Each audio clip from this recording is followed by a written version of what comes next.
हमारे सलाहकार श्री राजीव राय भटनागर जी, जम्मू कश्मीर संघ राज्य क्षेत्र के मुख्य सचिव डॉक्टर अरुण कुमार मेहता जी, सभागार में उपस्थित हमारे जम्मू कश्मीर प्रशासन के सभी वरिष्ठ और कनिष्ठ अधिकारीगण, हमारे एडवोकेट जनरल रैना साहब, पुलिस सर्विस कमीशन के हमारे 2 सदस्य दिखाई पड़ रहे हैं और लोक सेवा की गौरवशाली परंपरा में आज जिनको नियुक्ति पत्र प्राप्त हुआ है, ऐसे सभी लोक सेवकों को मैं हृदय से बधाई देता हूं और उनका स्वागत करता हूं। मेरे पूर्व जिन लोगों ने कहा है वो आप ही की बिरादरी के हैं, मैंने वो भी लोग ऑफिसर हैं, मेरा आपकी कम्युनिटी से कोई वास्ता नहीं है, तो मैं जो कहूँगा वो थोड़ा दूसरे ढंग का होगा। इसलिए पहले मैंने आपको बधाई दी, शुभकामना दी और उम्मीद करता हूँ जो मेहता जी कह रहे थे कि ट्रेनिंग मैंने प्रशिक्षण के लिए भी आप मानसिक रूप से तैयार होंगे। यहाँ अनेक ऑल इंडिया सर्विसेज से हमारे सीनियर ऑफिसर्स बैठे हैं, इनकी मौजूदगी खुद भी आपको एक प्रेरणा दे सकती है और भविष्य में मैं समझता हूं कि इनके अनुभव वो आपके लिए काफी मार्गदर्शक होंगे। ये आईएएस ऑफिसर्स या इनकी जो एक ट्रेनिंग का इंस्टीट्यूट है लाल बहादुर शास्त्री एकेडमी, एक बार मुझे वहां जाने का अवसर मिला है, तो वहां का लोगो मुझे याद है, मैं वहीं से बात शुरू करता हूं। महाराजा भर्तहरि का एक छोटा सा श्लोक जैसे आप प्रवेश करेंगे, वहां लिखा हुआ है, शीलम परम भूषणम, यानी मनुष्य के सभी गुणों का श्रेष्ठ आभूषण उसकी शीलता यानी उसका चरित्र है। अब अगर पूरे श्लोक को, ये तो वहां लिखा हुआ, अगर पूरे श्लोक की व्याख्या में आप जाएंगे तो मैं उसे इस तरह कहूंगा कि ऐश्वर्य का आभूषण सज्जनता है, वीरता का आभूषण अभिमान रहित बातें करना है, विद्या का आभूषण विनय है और धन का सर्वश्रेष्ठ आभूषण किसी सुपात्र को दान देना है।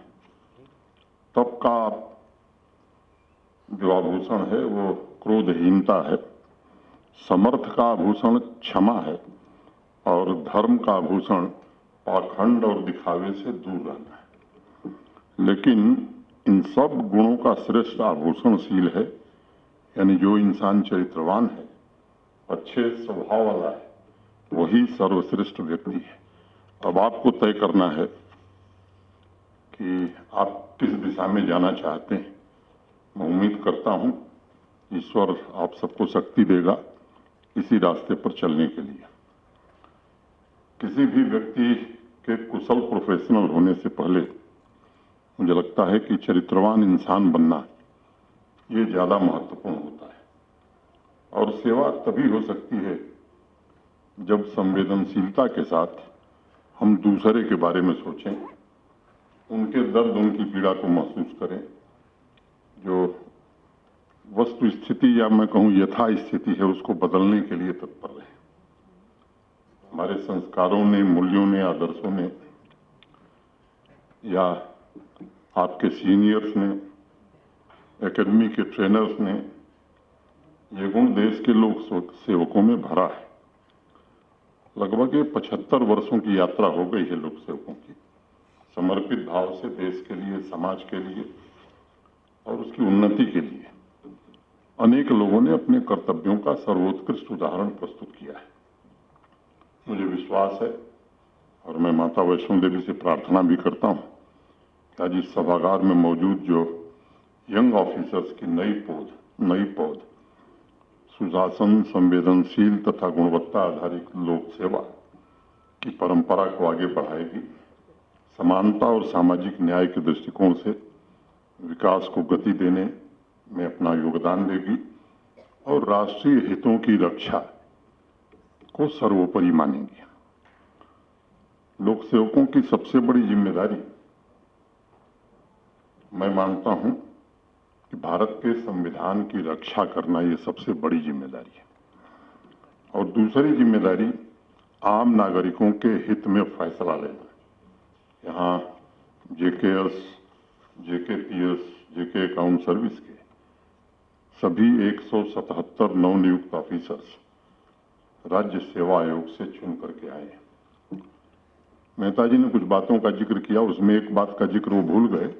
जिस बात का वो जिक्र कर रहे थे उसको मैं थोड़ा आगे बढ़ाता। मुझे याद है उसी वर्ष में आया था, 10-12 करोड़ रुपए एक्साइज का कलेक्शन था, वो इस साल 300 करोड़ के आसपास चला गया है। उसका जो दूसरा पक्ष है, ये 290 करोड़ कहां जाता था, ये विचारणीय प्रश्न है।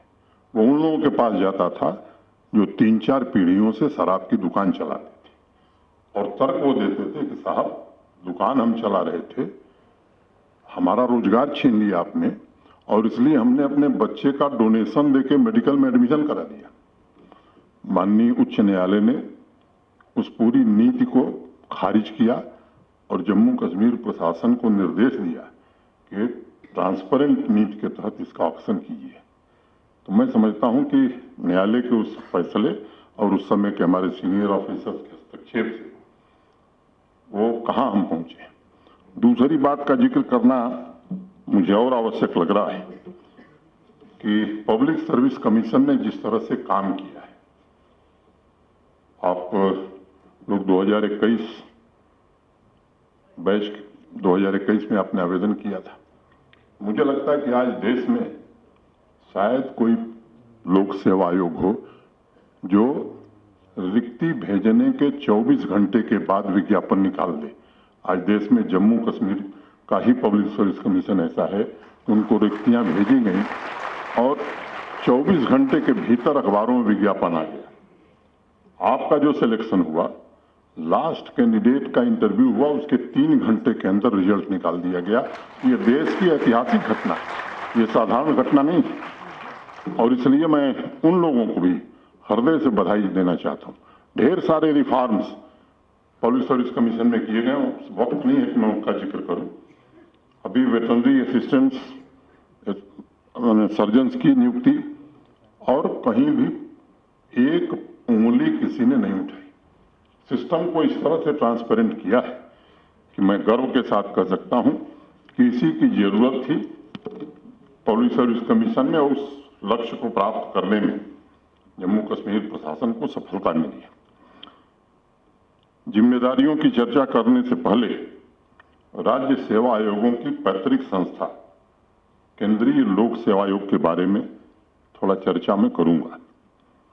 भारत के संविधान के अनुच्छेद 315 के अंतर्गत संघ लोक सेवा आयोग का गठन हुआ ताकि देश के प्रतिभावान नौजवानों को लोक सेवक एवं राष्ट्र निर्माण के लिए चुना जा सके। इसे संवैधानिक दर्जा दिया गया लोक सेवा आयोग को, और जब लोक सेवा आयोग के ढांचे पर संविधान सभा में चर्चा हो रही थी तो आप में से अनेक लोगों ने नाम सुना होगा, पंडित हृदयनाथ कुंजरू। उन्होंने कहा कि इसका उद्देश्य राष्ट्र के लिए ऐसे योग्य लोक सेवक चुनना और तैयार करना है जो सभी लोगों की समान रूप से सेवा करें। मैं समझता हूं वही सिद्धांत आप पर भी लागू होता है। सोच समझ करके राष्ट्र निर्माताओं ने ये सिविल सर्विसेज का एक स्तंभ बनाया हमारे देश में, और ये असाधारण शक्ति आपको दी गई ताकि आम जनता का जीवन स्तर ऊपर किया जा सके, उठाया जा सके, और देश की तरक्की को भी आगे बढ़ाया जा सके। आज जब आपके जीवन का नया अध्याय शुरू हो रहा है तो इस बात को अवश्य याद रखिएगा कि लोक सेवा की परिकल्पना को मूर्त रूप देते हुए देश के नीति निर्माताओं ने सिर्फ एक अपेक्षा की है कि एक बेहतर इंसान एवं अच्छे लोक सेवक बनकर आपको लोकतांत्रिक मूल्यों की भी रक्षा करनी है, अपनी सेवाओं को आर्थिक विकास और सामाजिक बदलाव का सशक्त माध्यम भी बनाना है। 75 वर्षों में देश ने तरक्की के नए कीर्तिमान स्थापित किए हैं। अनेक बातें कही गई हैं। जब हम आजाद हुए थे 1947 में, तो हमारी जीडीपी 2.7 लाख करोड़ की थी। आज 137 लाख करोड़ रुपए की जीडीपी हमारी हो गई है। दुनिया की 5वीं बड़ी अर्थव्यवस्था हम बन गए हैं।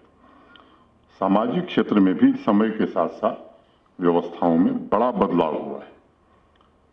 आपके जो सीनियर्स यहां बैठे हैं, उनको जिन परिस्थितियों और जिन चुनौतियों का सामना करना पड़ा जम्मू कश्मीर में, शायद वो चुनौतियां आपके लिए नहीं होंगी, नए प्रकार की होंगी। लेकिन आपके प्रोफेशन में एक चीज जो आज भी स्थायी है, वह है आपको लोक सेवकों को स्वतंत्र विचार, जो समाज के हित में नीतियों के निर्माण और उनके इम्प्लीमेंटेशन में पूरी व्यवस्था का मार्गदर्शन करता है। देश के पहले उप प्रधानमंत्री और गृह मंत्री, जिन्हें हम इस पूरी सेवा का जनक कहते हैं, सरदार पटेल, उन्होंने एक बार कहा कि मैंने अपने सभी सेक्रेटरीज को कह रखा है कि यदि आप किसी भय के कारण ईमानदारी से अपनी राय व्यक्त नहीं करते हैं और सोचते हैं कि इससे मैं अप्रसन्न हो जाऊंगा, नाराज हो जाऊंगा, तो ऐसी स्थिति में अच्छा ये होगा कि आप चले जाएं, मैं दूसरा सेक्रेटरी अपॉइंट कर लूंगा। अगर हमारे इरादे नेक हैं, अगर हम निर्भीक होकर के अपनी बात सही ढंग से कहते हैं, पूरी ताकत और साहस के साथ निर्णय लेते हैं, तो मैं समझता हूं कि कोई आपको रोकेगा नहीं और यूनियन टेरिटरी और अंततः भारत के हित में यह फैसला होगा। मैं आप सभी से निवेदन करूंगा कि सामाजिक आर्थिक विकास में, जैसा पहले कहा गया, अंतिम छोर पर खड़े व्यक्ति को मन में ध्यान रख करके नीतियों का निर्माण करिए, योजनाओं का क्रियान्वयन करिए। जितनी भी चुनौतियां सामने आए, मुझे लगता है सफलता आपको जरूर मिलेगी। समय बदला है अनेक कारणों से, जिसे मैं मानता हूं थोड़ा बहुत इसमें टेलीविजन का भी काफी योगदान है। लोक सेवकों की छवि यस मैन की बनती जा रही है। आपको यस मैन नहीं बनना है, वह करना है जो आपकी अंतरात्मा कहती है। आजकल लोक सेवा में एक और चर्चा होती है, जिस तरह भारत ने प्रगति की है, जिस तरह अनेक प्रोफेशन में लोगों की रीस्किलिंग, अप स्किलिंग की जरूरत पड़ रही है। मुझे लगता है कि आपको भी इसके लिए तैयार होना होगा, अपने आप को रीओरिएंट करना होगा और परिवर्तन ये समय के हिसाब से होता ही है और ये तैयारी स्वाभाविक रूप से आपको करनी होगी। आप सोचिए, 2000 साल में जितना ज्ञान विकसित हुआ था, उतना महज पिछले 15 वर्षों में हुआ है और इससे आप समाज में हो रहे बदलाव की गति का अंदाजा लगा सकते हैं। और कई लोग मानते हैं कि पिछले 15 वर्षों में जो कुछ बदला है, लगभग 3 साल में उतना ही ज्ञान विकसित हो जाएगा। यानी बदलाव कितना तेज है।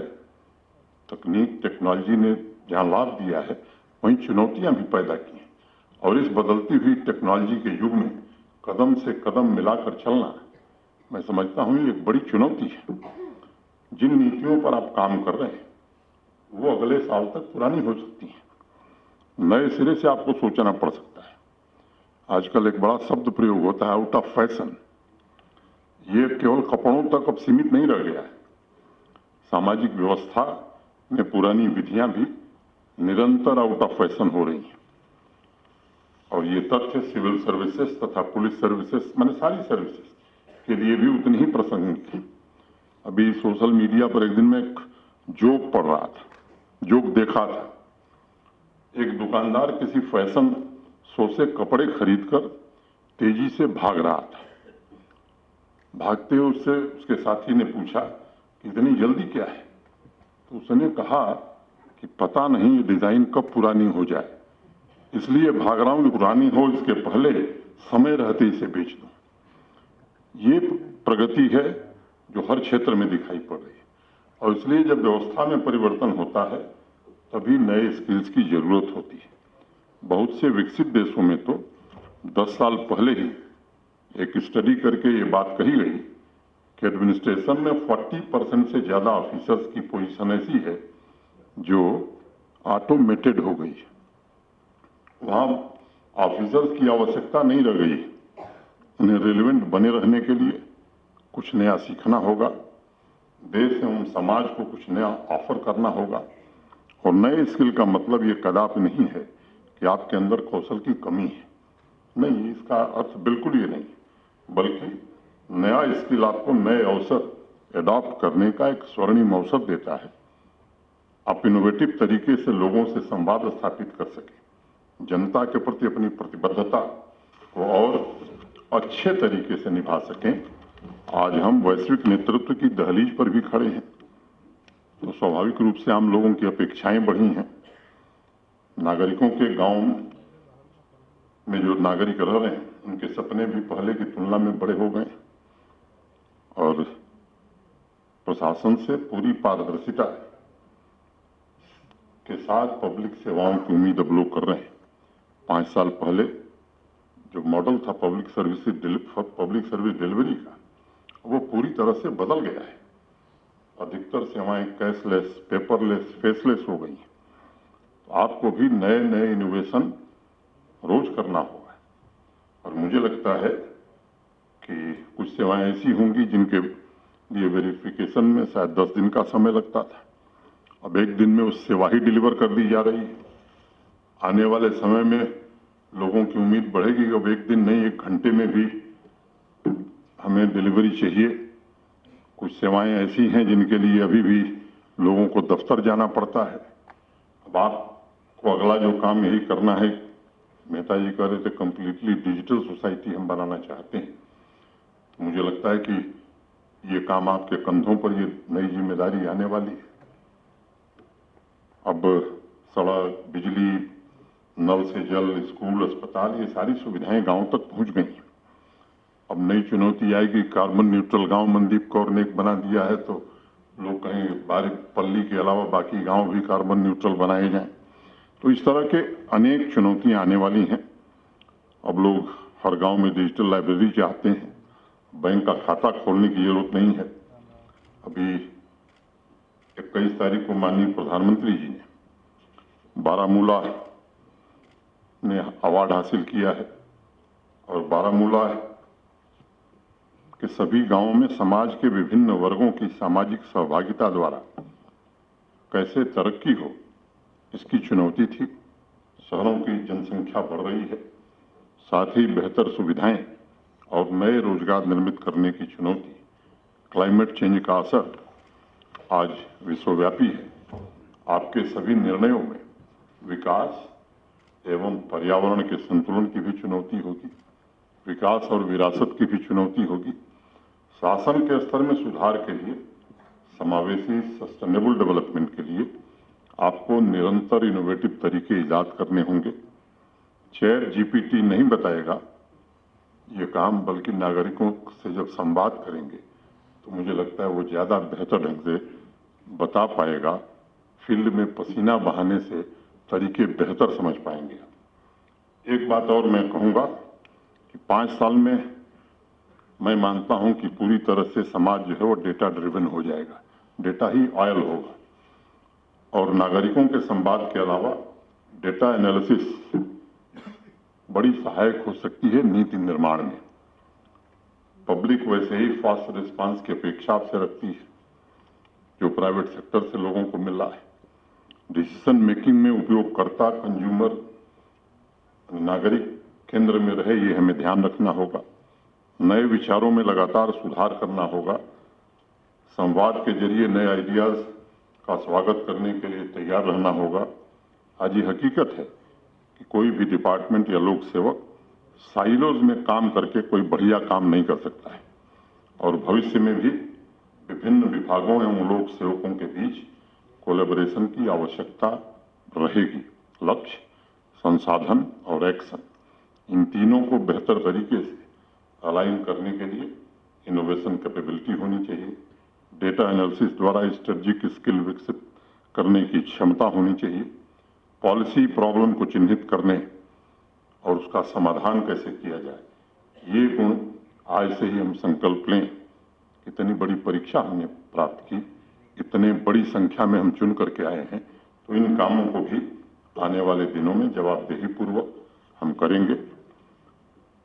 मुझे दुनिया में कई कंसल्टेंसी कंपनी ने एक रिसर्च किया और अखबारों में खबर मैंने पढ़ी, हाई परफॉर्मिंग सिविल सर्वेंट के लिए सबसे पहला गुण स्ट्रांग कैरेक्टर और दूसरा गुण ह्यूमिलिटी होना चाहिए। यानी आर्टिफिशियल इंटेलिजेंस और चैट जीपीटी के जमाने में भी दशकों पहले मसूरी की एकेडमी के लोगों में लिखा हुआ दर्शन आज भी उतना ही प्रासंगिक है और कल भी उतना ही प्रासंगिक रहेगा। टेबल पर पड़ी हुई फाइल के पीछे सैकड़ों, हजारों, लाखों इंसानी चेहरे और उनके सपने छिपे हुए हैं। जब ये ध्यान में रहेगा तो नोट लिख करके और फिर वापस कर देना, ये स्वभाव बदलेगा। फिर समय जितना लगे फैसला करने की आदत निश्चित रूप से पड़ेगी। बात गंभीर हो गई है तो थोड़ा मनोरंजन भी खबरा साहब आवश्यक है। एक बार मैंने ये किस्सा कहीं सुनाया था। एक बिशन टंडन हिंदी के बड़े मशहूर बैंकर थे। सारिका एक हिंदी की मैगजीन चलती थी पहले, कुछ लोगों ने पढ़ा होगा, आलोक ने जरूर पढ़ा होगा। तो उसमें एक लेख मैं पढ़ रहा था। लेख था जनक का धनुष किसने तोड़ा।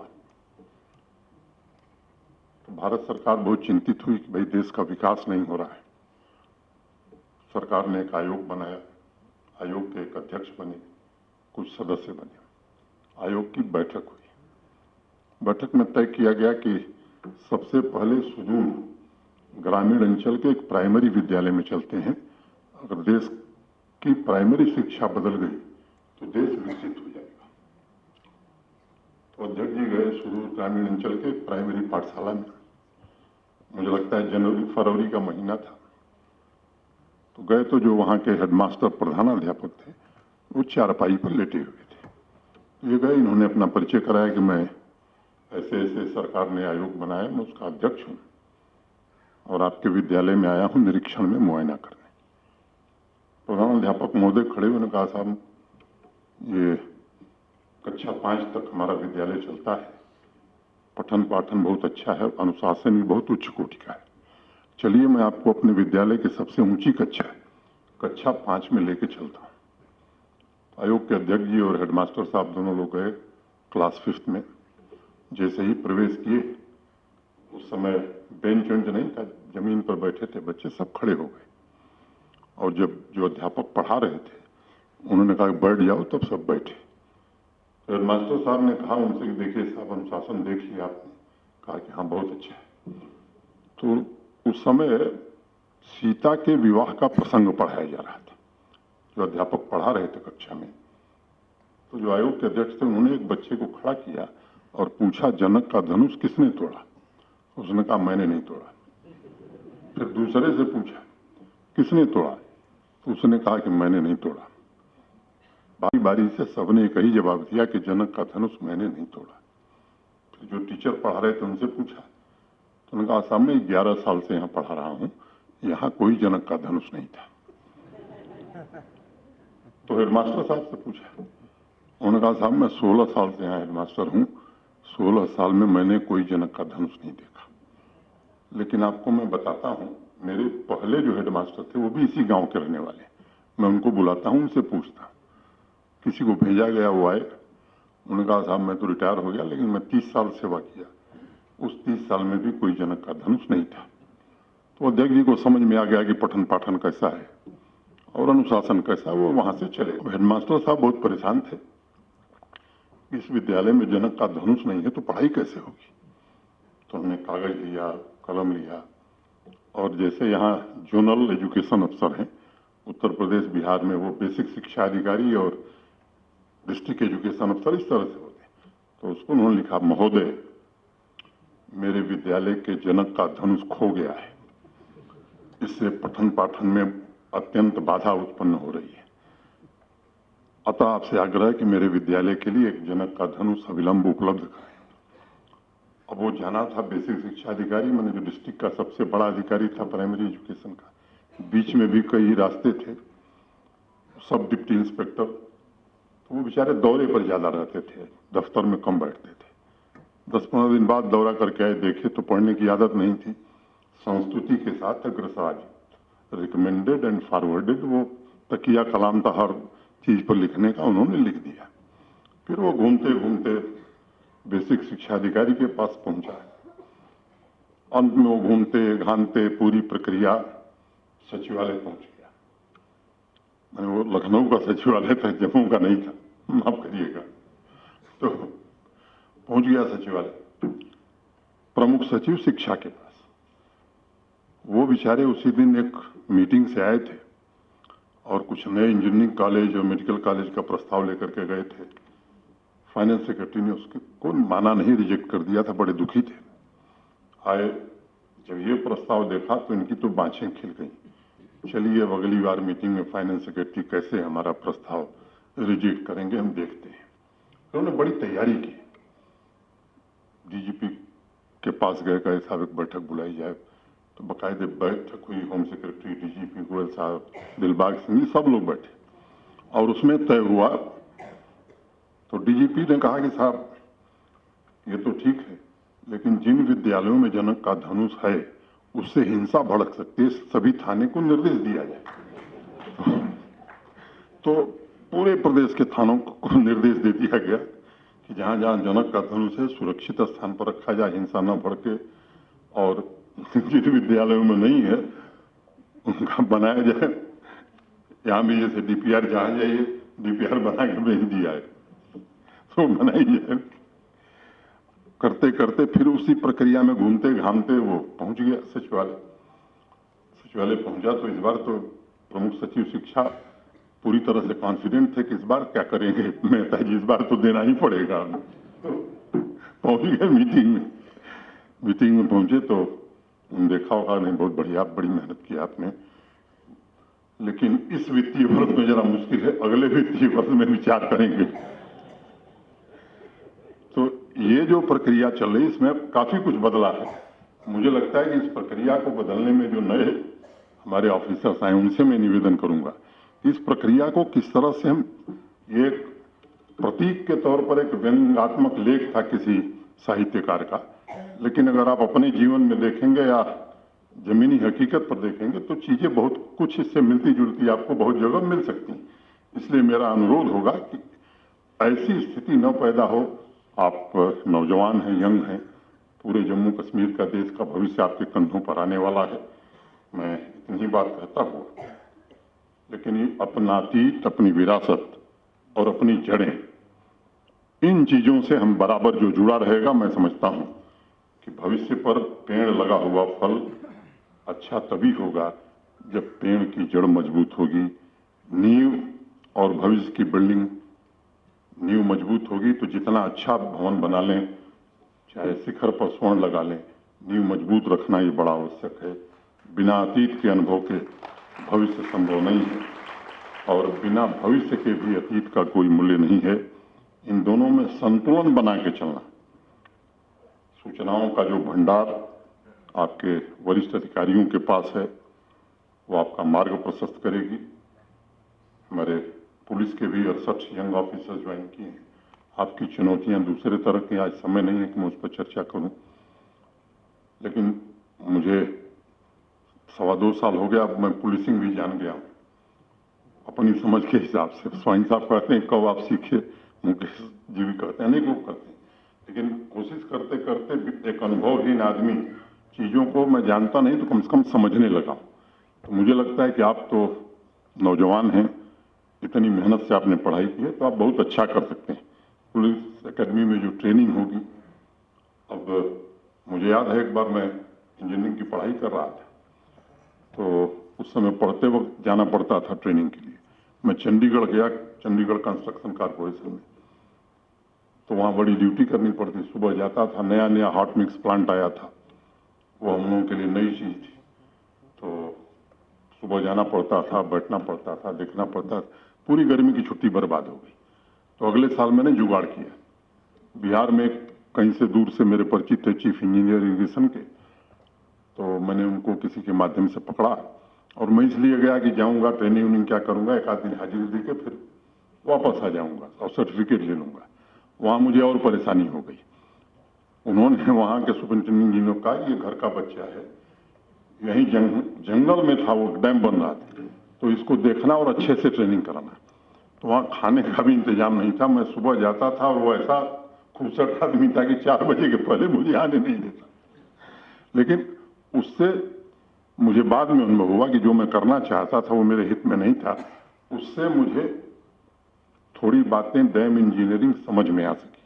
तो मैं आप सभी युवा साथियों से अनुरोध करूंगा कि आंतरिक सुरक्षा की बदलती हुई चुनौतियां, आप नए हैं, यंग हैं, मुझे लगता है कि बेसिक पॉलिसिंग से भी ज्यादा crypto currency, cyber crime, narco terrorism, अनेक इस तरह की जो चुनौतियां हैं, आज से ही आप उन चीजों पर ध्यान दें। आने वाले समय में साइबर क्राइम के जरिए गांव में बैठे अपराधी आज अकाउंट खोल दे रहे हैं, छद्म नाम से सोशल मीडिया अकाउंट चला रहे हैं। तो इन सब चुनौतियों पर आपकी तैयारी हो, और जो अकाउंट्स के हमारे ऑफिसर हैं, तो आप 56 लोग हैं हमको लग रहा है, उनको भी शुभकामना देता हूं कि ट्रांसपेरेंट और उत्तरदायीपूर्ण व्यवस्था में आपका बहुत महत्वपूर्ण होगा रोल।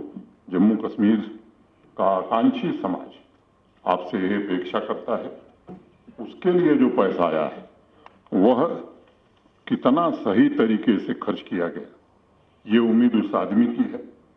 और इसकी मॉनिटरिंग और खर्च से किस हद तक जो लक्ष्य हमने रखा है वो लक्ष्य पूरा हो रहे हैं, इसका ध्यान रखना ये आवश्यक होगा। मैं संक्षेप में सिविल, पुलिस और अकाउंट्स, इन तीनों सर्विसेज के ऑफिसर्स का सबसे बड़ा लक्ष्य यही होना चाहिए कि जम्मू कश्मीर के हर एक नागरिक की आकांक्षा को पूरा करने और जम्मू कश्मीर की आंतरिक क्षमता को विकसित करने में हम कितना योगदान दे सकते हैं। एक बार पुनः आप सभी को हृदय से अपनी शुभकामनाएं देता हूं। आने वाले समय में आप अपनी सर्वोत्तम योग्यता से लोगों की सेवा करें, जम्मू कश्मीर के विकास में अपना योगदान दें और जम्मू कश्मीर के आम आदमी की आकांक्षाओं को पूरा करने में अपना श्रम और अपना परिश्रम करें। यही बात कहते हुए मैं आपको हृदय से धन्यवाद देते हुए अपनी बात पूरी करता हूं। बहुत बहुत धन्यवाद। जय हिंद।